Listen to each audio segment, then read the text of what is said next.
Si Elise, mabait na bata, hindi siya iyakin. Iyak lang niya kapag gutom siya o kaya inaantok. Pero most of the time, happy baby naman siya. Siyempre kamukha ni Daddy. Mabait and masayahin. I'm always looking forward na uuwi ako ng bahay pagka nakita niya ako. Nakasmile siya kagad. Let's go miles away to brighter days. Let's live in the moment, don't dip our toes and make a great escape.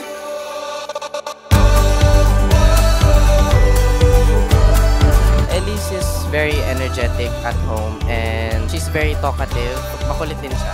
Nagustuhan ko treat sa'yo, Elise. Madali ka mapatawa, tapos ayun lang, kasi minsan suplado ka talaga. Like a fairy tale,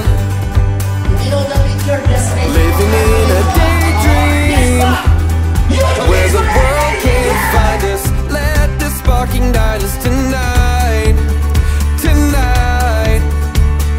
No more stupid excuses why we didn't do this. Looking for a reason to hide under cover, show a different colors when we both need this. Let's go miles away to brighter days.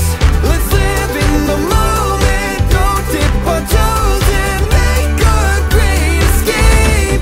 Let's go miles away to brighter days. Let's live in the moment, don't dip our toes and make a great escape.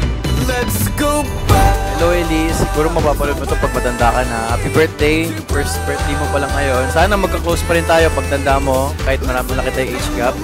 Happy birthday ulit.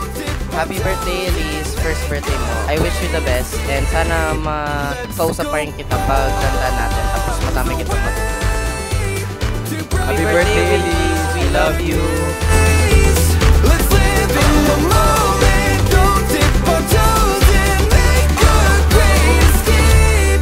Let's go. Sana lumaki si Elise na strong, smart, healthy. Magtulungan sila at magmahalan sila ng mga kuya niya. Sana maka-graduate din siya on time and maging successful din someday.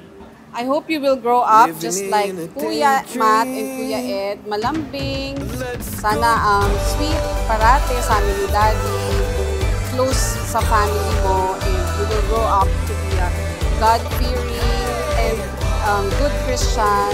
Sana in the future magiging mabuting tao ka at marami ka rin matutulungan.